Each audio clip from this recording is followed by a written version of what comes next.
الله وملائكته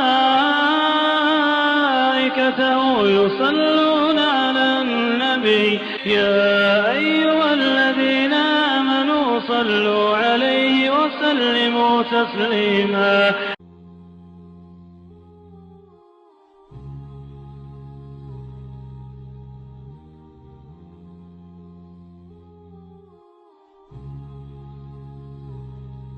السلام علیکم ورحمۃ اللہ وبرکاتہ. نحمده ونصلي على رسوله الكريم وعلى آله وصحبه اجمعین. اما بعد فاعوذ باللہ من الشیطان الرجیم. بسم اللہ الرحمن الرحیم. هو الذی ارسل رسوله بالهدى ودین الحق لیظہرہ علی الدین کلہ ولو کرہ المشرکون. صدق اللہ العظیم. ایک ایسا وقت تھا جب کہ اللہ نے اپنے رسول کو جہاں وہ پہلے سے مقیم تھے، جہاں وہ پہلے سے بیٹھے ہوئے تھے، اس جگہ کو چھوڑ کر کے دوسری جگہ جانے کے لیے کہا. اور یہ ہر رسول اور ہر نبی کے دور میں جو ہے یہ وقت آیا کہ جب ان کو اپنا شہر، اپنا دیش اور اپنا گھر چھوڑ کر کے جانا پڑا، کہیں اور جا کر کے شرن لینا پڑا، اور وہاں جا کر کے جو ہے اسلام کی دعوت و تبلیغ کو آگے بڑھا کر کے پھر اسلام کے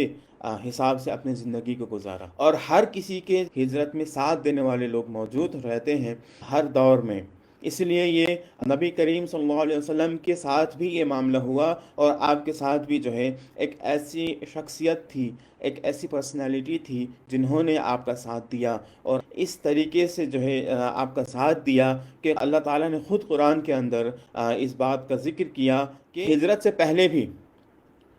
ابو بکر صدیق رضی اللہ تعالیٰ عنہ نبی کریم صلی اللہ علیہ وسلم کے ساتھ بالکل چمٹے ہوئے تھے اور بالکل آپ کے ساتھ رہتے تھے، اور اس طرح آپ کا ساتھ دیا کرتے تھے کہ آپ کے ہر ضرورت میں، ہر پریشانی میں ساتھ رہا کرتے تھے. ایک بار کی بات ہے کہ نبی کریم صلی اللہ علیہ وسلم مکہ کے اندر کعبہ میں نماز پڑھ رہے تھے کہ آپ صلی اللہ علیہ وسلم کو نماز پڑھتا دیکھ ایک کافر جس کا نام عقبہ بن ابی معیط تھا، اس نے آ کر کے جو ہے اپنی چادر سے نبی کریم صلی اللہ علیہ وسلم کی گردن کو لپیٹ کر کے ان کا دم گھونٹنا چاہا اور ان کو مارنا چاہا، مگر اللہ تعالیٰ نے اس چیز کو جو ہے ناکام کر دیا. اور ابو بکر صدیق رضی اللہ تعالیٰ عنہ عین موقع پر جو ہے اس کے پاس پہنچ جاتے ہیں اور ان سے عقبہ کو دور کر دیتے ہیں، اور یہ کہتے ہیں کیا تم ایسے شخص کو قتل کرنا چاہتے ہو جو اللہ کو اپنا رب مانتا ہے؟ اتنا کہنا تھا کہ وہ جو عقبہ ہے وہ اور اس کے ساتھ دوسرے جو کافر اس کے ساتھی تھے، ان لوگوں نے مل کر کے ابو بکر صدیق رضی اللہ تعالیٰ عنہ کو اتنا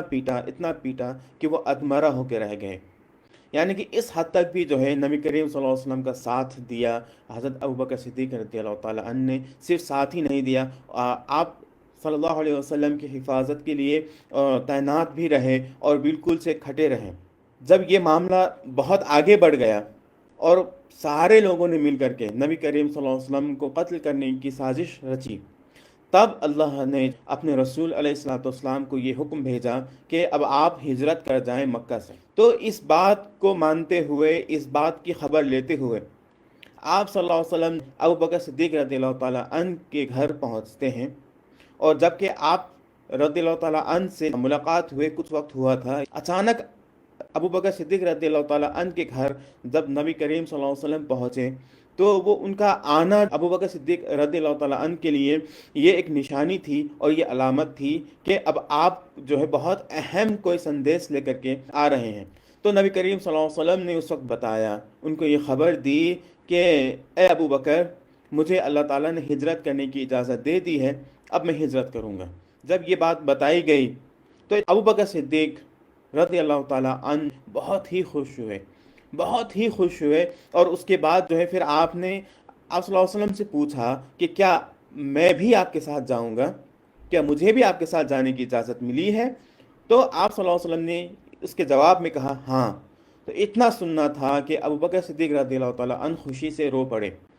حضرت عائشہ رضی اللہ تعالیٰ عنہا یہ کہتی ہیں کہ آج مجھے پہلی بار، یعنی کہ اس وقت مجھے پہلی بار یہ پتہ چلا تھا کہ لوگ حد سے زیادہ خوش ہونے پر بھی روتے ہیں. اس کے بعد آپ صلی اللہ علیہ وسلم کو ابو بکر صدیق رضی اللہ تعالیٰ عنہ نے کہا مجھے لگتا تھا کہ یہ وقت بہت جلدی آنے والا ہے، اس لیے میں نے 2 اونٹ تیار کر کے رکھے ہیں اس لیے ایک اونٹ آپ لے لیجئے، ایک اونٹ میں لیتا ہوں۔ اتنا کہنا تھا کہ نبی کریم صلی اللہ علیہ وسلم نے فرمایا کہ میں اس کی قیمت ادا کروں گا۔ اس وقت ماحول یہ تھا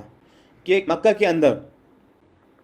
جو کافر جو آپ صلی اللہ علیہ وسلم کے قتل کے لیے تیار بیٹھے تھے،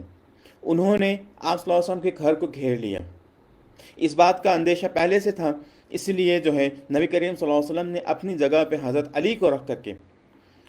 صرف ابو بکر صدیق رضی اللہ تعالیٰ عنہ کے ساتھ مدینہ ہجرت کر کے جانے کی پلاننگ کی تھی۔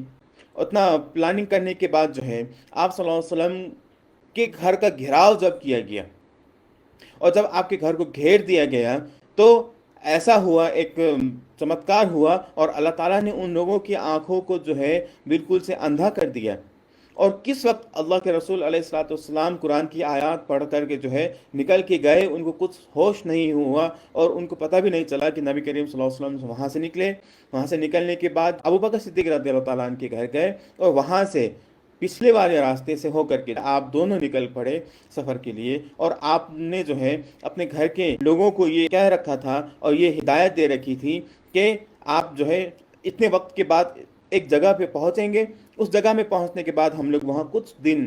رکیں گے اور کچھ دن وہاں رکنے کے بعد جو ہے وہاں سے پھر ہم لوگ مدینہ کے لیے نکلیں گے، اور جب تک وہاں رکیں گے تب تک کھانے پینے کا انتظام کا ذمہ داری آپ نے دو لوگوں کو دے کر کے آپ دونوں لوگ نکل کے چلے جاتے ہیں۔ جب سویرا ہوتا ہے تو دیکھتے ہیں نبی کریم صلی اللہ علیہ وسلم کے گھر کے اندر کوئی شخص سو رہا ہے۔ حضرت علی جب آئے باہر، حضرت علی کو دیکھ کر کے وہ لوگ بالکل چونک گئے تھے، بوکھلا گئے تھے، اور وہ بالکل بے چینی میں تھے کہ ہم یہاں کیا کرنے آئے تھے اور ہم لوگوں سے کیا ہو گیا۔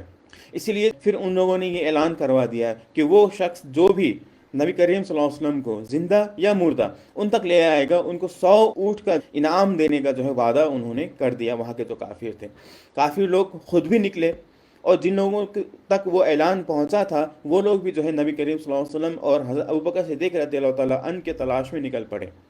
مگر آپ دونوں غار ثور میں جا کر کے بیٹھے ہوئے تھے۔ جب نبی کریم صلی اللہ علیہ وسلم اور حضرت ابوبکر صدیق رضی اللہ تعالیٰ عنہ غار ثور پہنچے تو وہاں پہنچنے کے بعد آپ صلی اللہ علیہ وسلم کے گھسنے سے پہلے حضرت ابوبکر صدیق رضی اللہ تعالیٰ عنہ اس کے اندر گئے، اس کو صاف کیا، اور وہاں جہاں پر بھی چھید تھا، جہاں بھی پوال تھا، وہ تمام چھیدوں کو جو ہے آپ نے بھر دیا، اپنی چادر کو پھاڑ پھاڑ کر کے بھر دیا۔ اتنا بھرنے کے بعد بھی جو ہے 2 چھید باقی رہ گئے تھے، جس کو پھر ابوبکر صدیق رضی اللہ تعالیٰ عنہ نے اپنے پاؤں کی انگلیوں سے جو ہے ڈھک دیا۔ اس کے بعد آپ صلی اللہ علیہ وسلم کو پھر اندر بلایا اور آپ دونوں لوگ اندر رکے رہے۔ کچھ ہی وقت کے بعد ان کے اوپر سے، یعنی کہ جو گوفہ تھا، اس گوفہ کے اوپر سے کفار جو نبی صلی اللہ علیہ وسلم کی تلاش میں تھے وہ لوگ وہاں سے گزر رہے تھے، اور اس انداز سے گزر رہے تھے کہ ان کو جو ہے اللہ تعالیٰ نے ان کی آنکھوں کو اندھا کر دیا، اور وہ گوفہ کے اندر انہوں نے جھانک کر کے بھی نہیں دیکھا، اور وہ وہاں سے چڑھتے ہوئے نکل کے چلے گئے۔ ابوبکر صدیق رضی اللہ تعالیٰ عنہ جب اندر گوفہ کے اندر تھے تو وہ پریشان تھے کہ کہیں اگر کافی لوگوں نے اگر جھک کر کے دیکھ لیا تو ہم لوگ پکڑے جائیں گے۔ تب اللہ کے رسول علیہ الصلوۃ والسلام نے فرمایا ان اللہ معنا، اللہ ہمارے ساتھ ہے۔ یہ ذکر جو ہے قرآن کے اندر ہوا ہے۔ تو جب سب نکل چلے گئے، اس کے بعد جو ہے 3 رات وہاں رکنے کے بعد پھر آپ دونوں وہاں سے نکل کے آگے بڑھ جاتے ہیں۔ جب آگے بڑھ رہے ہوتے ہیں تو وہاں ایک شخص کو جو ہے حضرت ابوبکر صدیق رضی اللہ تعالیٰ عنہ اپنے پیچھے آتا ہوا محسوس کرتے ہیں۔ سراقہ جو کہ 100 اونٹ کی لالچ میں نبی کریم صلی اللہ علیہ وسلم کو پکڑنے کے لیے آ رہا ہوتا ہے، بہت چالاک انسان ہوتا ہے وہ، اور اس نے اندازہ لگا کر کے نبی صلی اللہ علیہ وسلم تک پہنچ جاتا ہے۔ اب اس کے بعد آپ صلی اللہ علیہ وسلم سے حضرت ابوبکر صدیق رضی اللہ تعالیٰ عنہ یہ کہنے لگے کہ ایک شخص ہمارے پیچھے آ رہا ہے، ہو سکتا ہے وہ ہمیں پکڑ لے۔ تو پھر آپ صلی اللہ علیہ وسلم نے فرمایا کہ فکر مت کرو، اللہ تعالیٰ ہمارے ساتھ ہے، ہمیں کچھ نہیں ہوگا۔ جب وہ آدمی آگے آ رہا تھا، آگے بڑھ رہا تھا، جیسے ہی جو ہی وہ نبی صلی اللہ علیہ وسلم کے قریب پہنچنے والا ہوتا ہے اس کا گھوڑا گر جاتا ہے، پھر وہ اٹھ کر کے گھوڑے میں بیٹھتا ہے، پھر آگے بڑھتا ہے، پھر اس کا گھوڑا گر جاتا ہے، پھر وہ اٹھ کر کے جو ہے گھوڑے پہ بیٹھتا ہے، پھر آگے بڑھتا ہے، پھر اس کا گھوڑا گر جاتا ہے۔ اتنا ہی نہیں ہے، جب وہ آگے بڑھنے کی کوشش کر رہا ہوتا ہے تو اس کا گھوڑا جو ہے زمین میں دھس جاتا ہے۔ وہ دھسنے کے بعد وہ سمجھ جاتا ہے کہ یہ کوئی معمولی شخصیت نہیں ہے جس کے پیچھے وہ چل پڑا ہے۔ اس کے بعد وہ جا کر کے جو ہے دونوں سے معافی مانگتے ہیں، کہتے ہیں کہ ہم آپ کو نقصان نہیں پہنچائیں گے، ہم آپ دونوں کو نقصان نہیں پہنچائیں گے، بس آپ تک ایک سندیش پہنچا دینا ہے۔ اتنا کہنے کے بعد حضرت ابوبکر صدیق رضی اللہ تعالیٰ عنہ نے نبی صلی اللہ علیہ وسلم سے اجازت لے کر کے ان سے ملتے ہیں، یعنی کہ اس کو ملنے کی اجازت دے دی جاتی ہے۔ وہ جا کر کے نبی صلی اللہ علیہ وسلم تک پہنچتا ہے، پہنچنے کے بعد ان سے ملتا ہے، ان سے مل کر کے ان تک یہ پیغام پہنچاتا ہے کہ کافر لوگوں نے آپ کی خبر لانے والے کو اور آپ کو جو ہے زندہ یا مردہ مکہ میں واپس لے کے آنے والے کو جو 100 اونٹ دینے کا وعدہ ان لوگوں نے کیا ہے، یہ خبر جب ان تک پہنچ جاتی ہے تو نبی صلی اللہ علیہ وسلم کہتے ہیں کہ کوئی بات نہیں ہے۔ اس کے بعد جو ہے اس لوٹنے کے لیے کہا جاتا ہے، اور وہ لوٹ کے چلا جاتا ہے، اور اس سے یہ کہا جاتا ہے کہ اب تم کسی سے یہ ذکر مت کرنا کہ تم ہم لوگوں سے ملے اور ہم لوگ کس راستے سے ہو کر کے جا رہے ہیں، اس کا ذکر بالکل بھی مت کرنا۔ وہ سراقہ جب نبی صلی اللہ علیہ وسلم کے پیچھے جا رہا تھا اور آپ کے قتل کے لیے جا رہا تھا، اس وقت وہ کافر تھا، مگر جب آپ سے مل کر کے وہ واپس جا رہا تھا تو وہ مسلمان ہو چکا تھا۔ اللہ اکبر۔ اور اس کا گھوڑا جو دھس گیا تھا زمین کے اندر، اللہ کے رسول علیہ الصلوۃ والسلام نے دعا کیا تو وہ گھوڑا نکل کے باہر آ گیا، اور پھر اسی گھوڑے پہ بیٹھ کر کے وہ لوٹ کر کے چلا جاتا ہے۔ اور جب وہ جا رہا ہوتا ہے تو راستے میں کچھ اور لوگوں سے وہ ملاقات اس کی ہو جاتی ہے، جو اسی مقصد سے جو ہے انعام پانے کے لیے نبی صلی اللہ علیہ وسلم کے پیچھے جا رہے ہوتے ہیں۔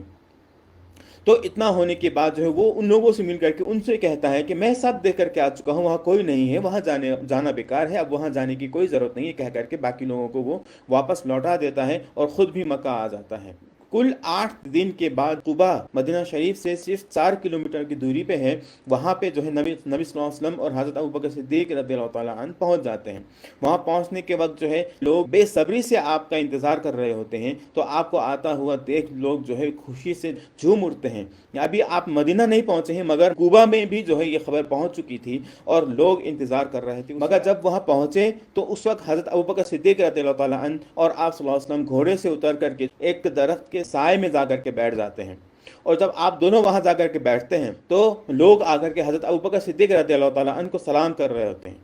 اور کافی لوگوں نے جو ہے ان کو سلام کیا یہ سمجھ کر کے کہ آپ ہی اللہ کے رسول ہیں، کیونکہ حضرت ابوبکر صدیق رضی اللہ تعالیٰ عنہ کے بال اور داڑھی دونوں سفید تھے، اس لیے لوگوں کو یہ گمان ہوا آپ ہی اللہ کے رسول ہیں۔ مگر جب دھوپ زیادہ تیز ہونے لگی تو نبی صلی اللہ علیہ وسلم کو جو ہے اس دھوپ سے پریشانی ہونے لگی، تو حضرت ابوبکر صدیق رضی اللہ تعالیٰ عنہ نے کپڑے کا سایہ جب نبی صلی اللہ علیہ وسلم کو کیا، تب لوگوں کو بات سمجھ میں آئی کہ اصل رسول کون ہے۔ کچھ دن وہاں رک کر کے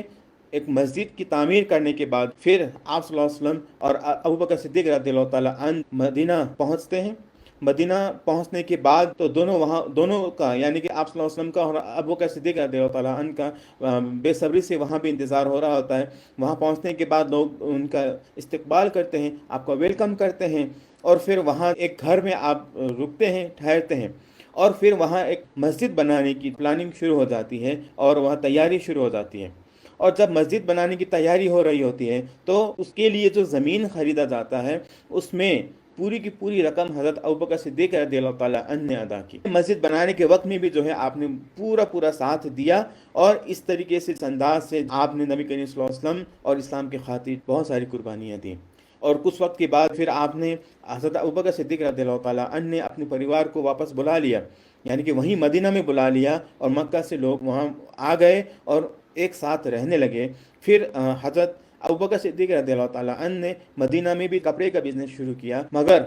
اس وقت یہ حال تھا کہ آپ صلی اللہ علیہ وسلم کے ساتھ ابوبکر صدیق رضی اللہ تعالیٰ عنہ زیادہ سے زیادہ رہا کرتے تھے۔ ابوبکر صدیق رضی اللہ تعالیٰ عنہ نبی کریم صلی اللہ علیہ وسلم کے ساتھ تعینات تھے اور آپ کا ساتھ دے رہے تھے۔ وآخر دعوانا ان الحمد للہ رب العالمین۔ السلام علیکم ورحمۃ اللہ وبرکاتہ۔